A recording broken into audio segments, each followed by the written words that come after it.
Alhamdulillah, wa salat, wa salam ala wa rasulullah.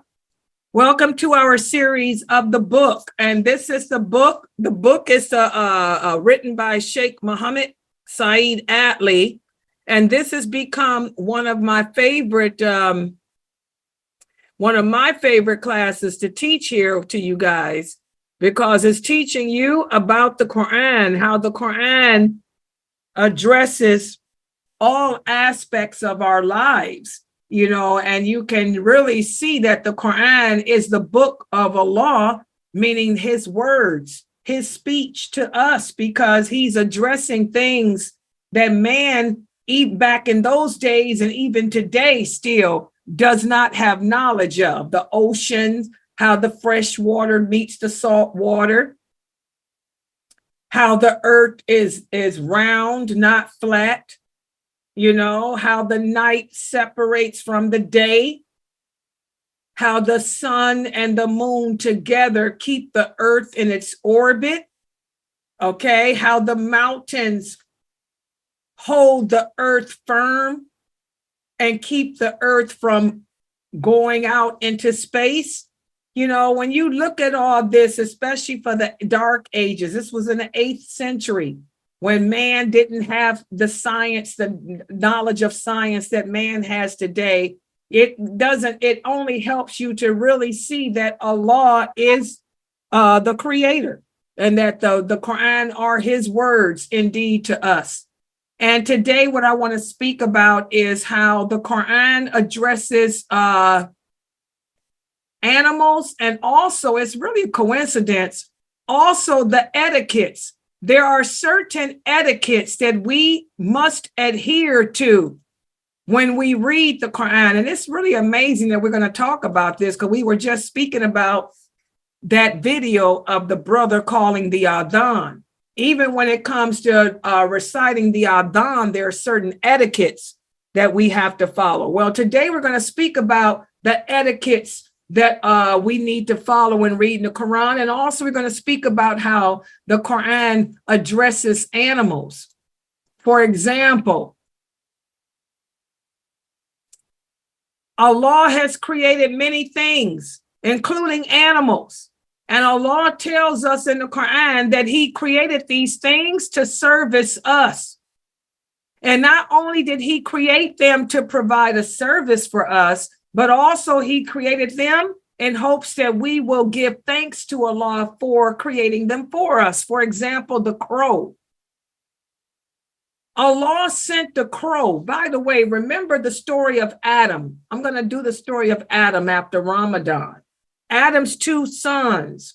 Adam had 2 sons. One of the sons became jealous of the other and killed him. And after killing him, he didn't know how to get rid of his body. So Allah sent a crow to scratch the ground and show him how to hide the dead body of his brother. And that's how we know that when we die, we are to be buried. So see how Allah sent that crow to show him how to do that. Also, Allah speaks about the cow. Allah also commands us to slaughter a cow. This is how we sacrifice. We show thanks to Allah by slaughtering a cow or slaughtering a sheep or a goat. Also the bee. Allah says that the bees, he inspired the bees, telling them, take your habitations in the mountains and in the trees and in what they erect. The bees make their homes, you know, and their hives and stuff in the mountains and in certain trees. Okay, we were talking about that the desert doesn't have those type of trees for the bees, but other parts of the earth does. And even the elephant, you know, we talked about how when the Arabs fought against the Persians, that's the first time the Arabs ever seen any elephants. Elephants don't live in the desert, not in Saudi. So they never saw an elephant before until they fought against the Persian. And listen to what Allah says about the elephant. in the interpretation, the meaning, have you, Muhammad, not seen how your Lord dealt with the owners of the elephant? The owners of the elephant here, he wasn't speaking about the Persian, he was speaking about the people of Yemen. When Abraham, who was the ruler of Yemen, sent an army of elephants to destroy the Kaaba. This is before Islam, okay? So Allah created the animals to service us, to provide service for us, even the insects like the bees and the ants. And we all remember the story of Prophet Solomon, how when Solomon and his army were walking, the ants, and this is what Sheikh Morsi emphasizes. A lot of the Muslims will come to us and say, oh, Sister Layla, I was listening to a brother answer questions about Islam, and he said that I cannot make dua in English when I'm making prayer. Is this correct? No, it's not correct. Allah didn't create everybody to speak Arabic. Subhanallah, Jonah made dua to Allah. Moses made dua to Allah in their prayers, and they didn't speak Arabic. Allah is the creator of language. He understands you. If you want to make your personal dua when you are prostrating in your prayers, in your language, do so. When you want to make personal supplication when you're bowing, do so. But your Fatiha must be in Arabic. Your Tashahud must be in Arabic. But the rest of your prayer, the supplications, can be in whatever language you speak. Just like Allah understood the ant. Listen to what Allah says in the interpretation of the meaning. When they came, talking about Solomon, when his army came to the valley of the ants, one of the ants said, "Oh, ants, enter your home, or else Solomon and his army might crush you, and you won't know it." Allah heard the ants. Allah heard the ants. And Allah allowed Solomon to hear the ants too. Subhanallah. If Allah can understand the language of an ant, don't y'all think he can understand English, Urdu, Spanish, Portuguese? You know, this is why I tell you, brothers, be careful how y'all answer questions about Islam. You know, especially with that Arabic. I mean, you got to chill, dude. You make it seem like if people weren't born speaking Arabic, something wrong with them. You know, that's about as lame as the people I used to work with. I'm telling y'all, I lived in Appalachia, and I worked with some of the most backwards people. I'll never forget the man that came to work one day and said he was, because it was on the news, that 1 out of every 10 children born in America speak Spanish. This man went out and got a vasectomy and came to work and told us the reason he got a vasectomy is because he saw on the news how 1 out of every 10 children born speak Spanish. I'm like, dude, you thought. So I guess he thought his child was going to come out speaking Spanish when he don't even speak Spanish. This dude was Appalachian. I mean, come on, that's about as lame. When you Arabic men tell people that, you're taking the hope out of their heart. When the Prophet Muhammad said the best time to supplicate is when you're prostrating. He said, when you are prostrating, do your personal supplications then, because that's the best time to ask Allah for whatever it is you want. So how can you tell people that they can't make personal dua in English when they're prostrating during the prayer? This is wrong. That totally contradicts what the Prophet said. The Prophet said the best time to supplicate is when you are prostrating and after the last final tashahud. That's when you make your personal supplications. Okay? Also, Allah speaks about the whoopie bird, how when Solomon was looking at the birds, he couldn't find the whoopie bird. What purpose does the whoopie bird serve? The whoopie bird is the bird that can detect water in the desert. It can detect where the water is underground. And also the spiders, how the spiders are created. Okay? And also the dog. Allah mentions the dog, how, for example, with the people of the cave, their dog lay out in front of the cave. So Allah makes mention of different animals and insects for us in the Quran. And it shows that all these animals and all these insects service us. We don't worship them.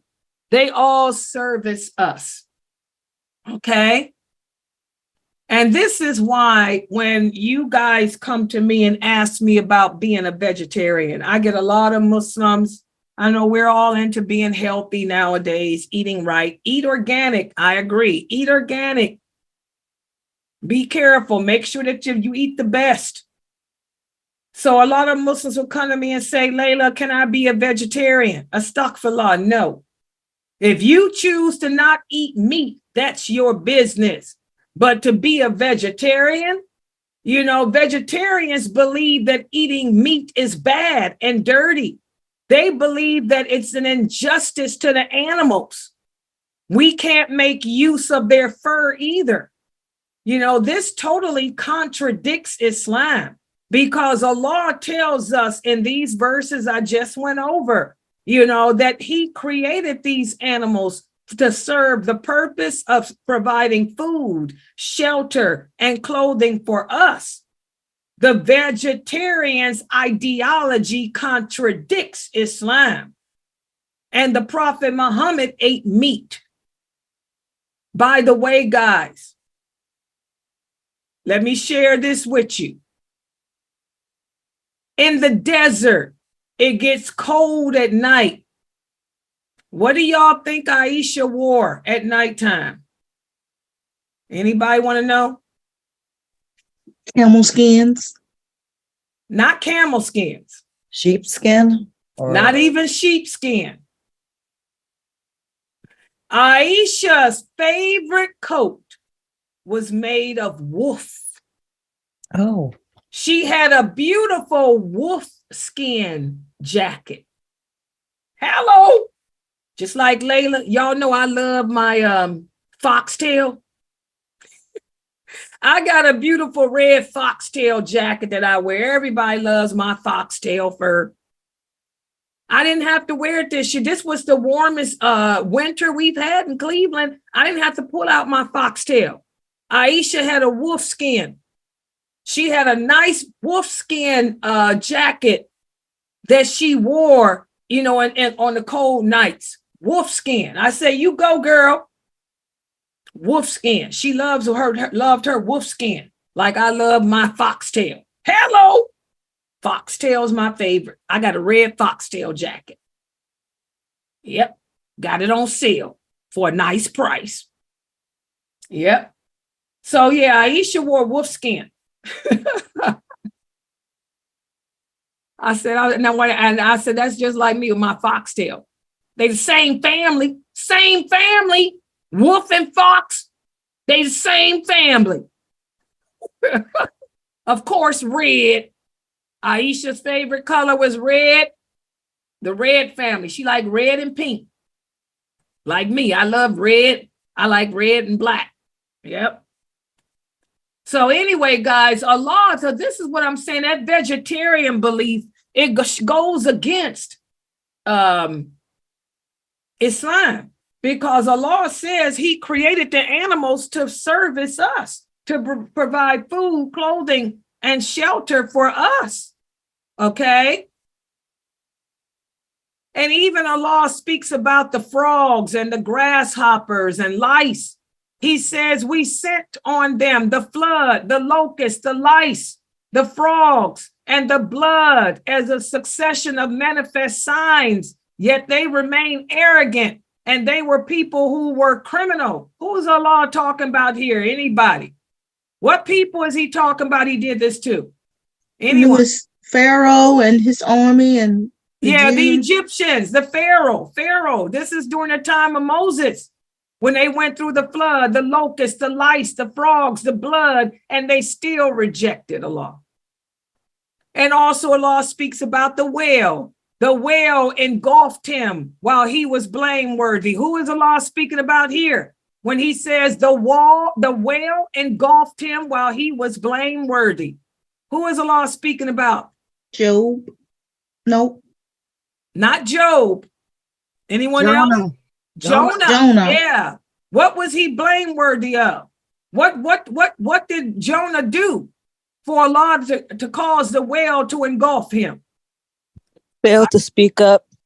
Exactly. He's failed to speak out against the people who were drawing lots on the boat. Because he decided to not say anything, Allah punished him, with that whale. Exactly. Allah speaks about monkeys. Allah says, tell them, O prophet, shall I not tell you of those who deserve a worse punishment from Allah than the rebellious? It is those who earned Allah's condemnation and displeasure. Some of them reduced to apes and pigs, and worse, they were worshipers of false gods. These are far worse in rank and further strayed from the right way. Who was Allah speaking about here? The Jews. Yeah, which ones? I gave y'all the story. We talked about one of the stories of those. What prophet was this? Y'all remember this happened to the Jews during this prophet's time. Allah reduced them to apes and pigs. The people came back and found them reduced to apes and pigs. Y'all remember that story? That was one of the stories of the Quran. They came back and found the people reduced to apes and pigs. They were Jews, y'all right. Okay? The pig, Allah says he is only forbidden to you dead meat, blood, swine, and what is killed in the name of other than him.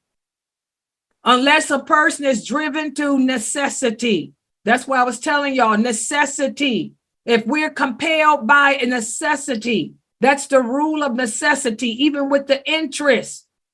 Interest is haram unless you have no other choice, necessity. You have to have a credit card nowadays, because if you don't have credit, you can't get nothing. Your honor, your reputation is determined by your credit. Your credit score. Your credit score is part of your honor now. So if you're compelled to have a credit card, you have no choice. Okay? You have to have good credit. Insurance, you're compelled by necessity. You have to have medical insurance. You have to have car insurance today, or you can't drive a car. You can't get help.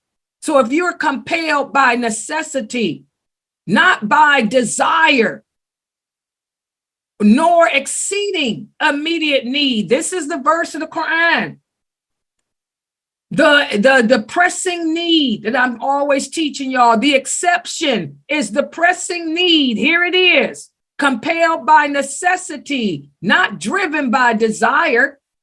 Owning a house, is that a necessity? No, you're driven by desire to own a house. You want to own a house. You don't have to. There's other alternatives, such as renting, like I do. I rent. Okay? And if you are compelled by necessity, then you do not exceed the limit. For example, life insurance. We have to have life insurance. If we don't, you will be burned. So you take out a life insurance policy, but don't exceed what you need. You need at least $10,000. Okay? So see, these are the verses of the Quran Allah puts in effect for us. And also, when reading the Quran, there are certain etiquettes of recitation. This is what I was talking about. This is what Dr. Asim's talking about. This is what Sheikh Abu Usama was speaking about when he addressed that brother for the way he was calling the adhan.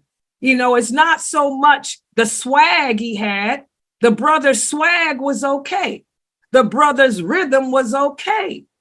But what wasn't okay was the etiquettes he used.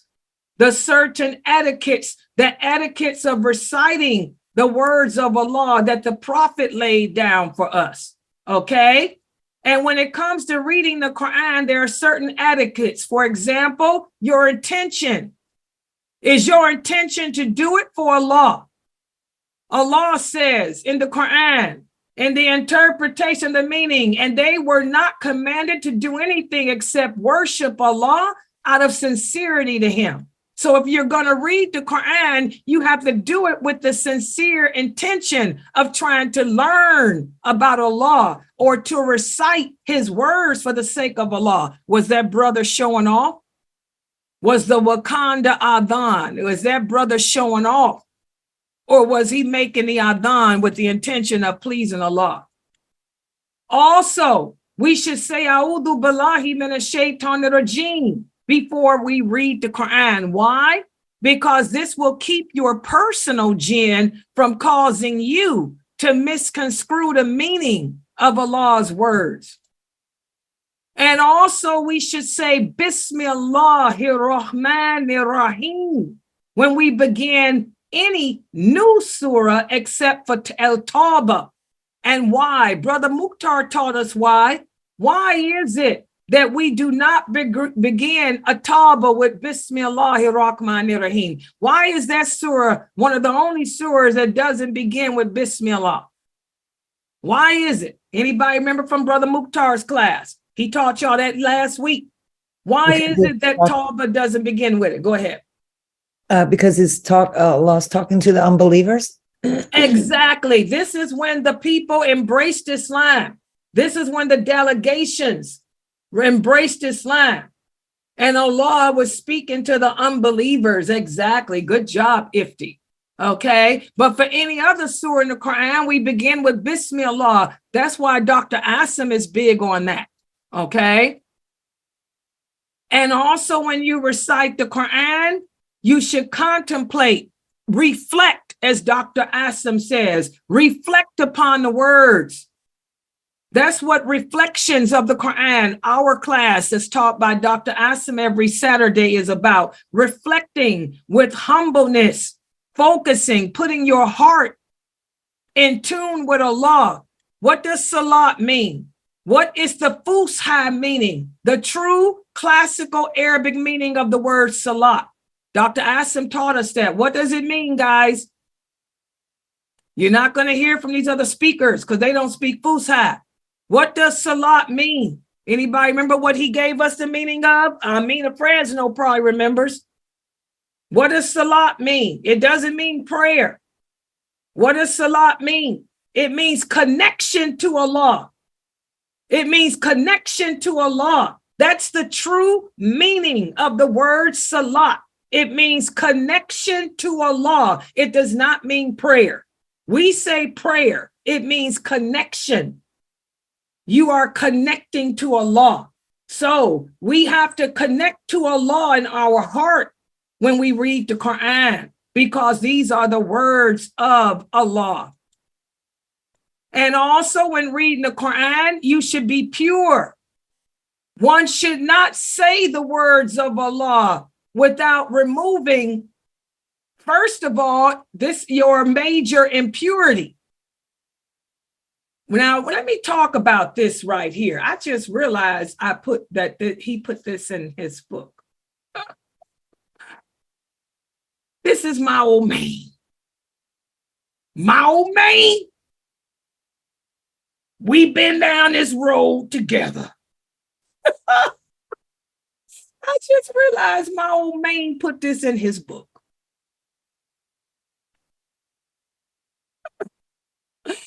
My old man. Now, we talked about this, you, me, and Sheikh Morsi. We've talked about this before.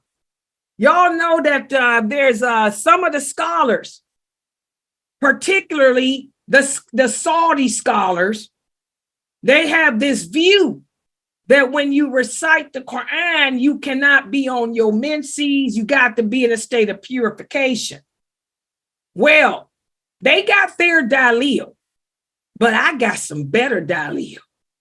Aisha used to recite the Quran on her menses. Salama used to recite the Quran on her menses. So that totally disproves Ibn Masud. Here we go again, our brother. Ibn Masud's theory that a woman, or that you have to be in a state of purification to recite the Quran. You know, some of the male companions said that because they didn't live with the prophet. They didn't have periods. It was the prophet's wife, Aisha, who refuted that. So this part I disagree with the old main on. You don't have to be in a state of purity to recite the Quran, guys, because Aisha used to recite the Quran on her menses. So did Salama. By the way, give y'all some trivia. Salama was the only companion that could recite the Quran with the exact tajweed of the Prophet Muhammad. Sallallahu alaihi wasallam. That's how good a reciter Salama was. And she used to recite on her menses. So I disagree with the old main here. Okay? You don't have to be in a state of purity to recite the Quran. Okay? Now, reading the Quran from the Mus'haf, he says here that you have to be in a state of purity to touch it. This is another opinion of a lot of the scholars, that when you touch the Quran, you shouldn't touch it unless you have wudu, and a woman can't have wudu on her menses. But y'all know what I say. It ain't even worth arguing about nowadays. Just read the Quran from your laptop. Read the Quran from your iPad. Read it from your cell phone. If you're on your menses, if you don't want to get caught up in that debate, just read it from the computer. Read it from your cell phone. Okay? But as far as the being in a state of purity to recite, I disagree, because there's lots of dalil that shows Aisha, Salama, and even Zainab, they recited the Quran when they were in menses. Okay? All right. Also, another etiquette when reciting the Quran, do it in a quiet place. Why? So you can ponder the meaning. So you can ponder the meaning of what you're saying, you know, without being distracted. You don't want to be in a filthy place either. Make sure the place is clean, because whenever, just so you guys know, there's a hadith where the Prophet sallallahu alaihi wasallam said, whenever we recite the Quran, the angels of mercy, they put their mouth on your mouth.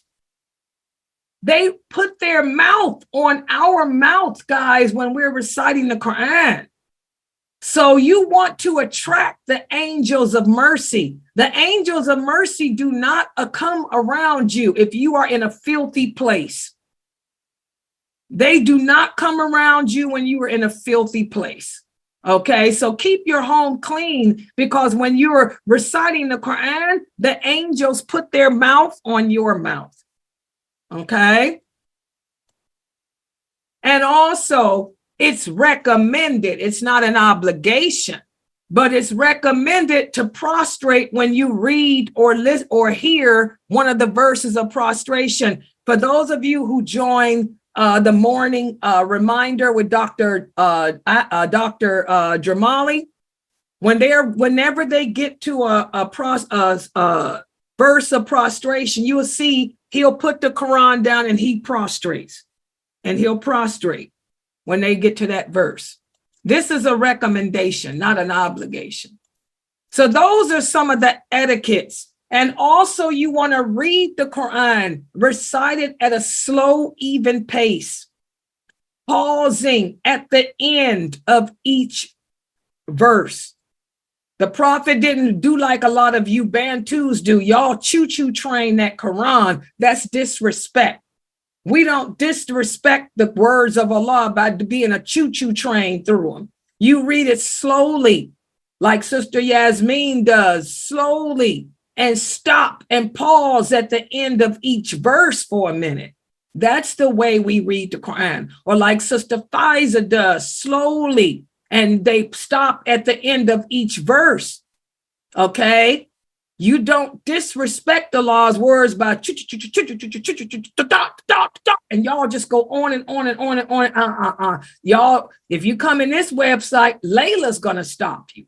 You ain't got to worry about Dr. Asim. He got me to do that. I will get on the mic and say, nope, not in here. You better go back and slow it down. All right. Okay, so those are some of the etiquettes that Allah put in effect for us through the prophet as to how to recite his words with dignity. I want y'all to remember, if you don't learn anything from me, learn that only Allah has a right to make things haram. If something is haram, there will be a verse from the Quran or a hadith saying it. And then the second thing you learn is that we and our belief system is based on dignity, humility, and balance. Everything we do as Muslims, we do with dignity. We do with humility and balance. Even when we recite the Quran, we recite it with dignity, with humility and balance. When we dress with dignity, humility, and balance. When I put on my makeup, it put on with dignity, humility, and balance. I'm gonna make sure that it's balanced. It ain't too much. It ain't too little. It's just right. I put on just enough to show up on this TV screen. By the way, just to let y'all know, now, I have to put on a little bit more to give me some nice color because, again, I want to look good on TV. But I'm going to tell y'all, when I go out the house, I don't have it on maybe this much. I might use, this is my beautiful red lipstick, but I kind of tone it down when I leave the house. My granddaughter, Jayla, will tell you, I kind of tone it down, okay? But I got to show up on TV, you know. I got to look good on TV. I got to represent because there's too many of you Muslim women looking bad. Y'all let these men tell y'all supposed to be shabby. So y'all holding it down pretty badly. Got people thinking that we're nuns. Don't ever compare me to a nun. So I got to put on a little bit more, and I put on especially this. I don't wear this out the house much. What you call this, eyeshadow? I'm not an eyeshadow girl. I'm a kohol. You will never see me without my kohol. But the eyeshadow, I just put it on to give me color on this television screen. I don't wear this out the house much. But I got to, if I don't, I would be looking pale because for some reason, I do look pretty pale on here. So I put the color on. But outside the house, I'm toned down. My cohort pops. You're going to always see me with that cohort popping. And I'm always going to wear lipstick, but it may not be this bright. So whatever we do, guys, we do with dignity, we do with humility, and we do with balance. And that's all also based on the situation that we're in, too. The circumstances surrounding us, too. My circumstance is TV right now. But when I go out this house, it's toned down a little bit. Okay? I got young boys trying to run after me. I don't like that. Seriously. Those little young Kaffir boys, they always try to find me. So I got to tone it down. All right, guys. I'm gonna stop right here.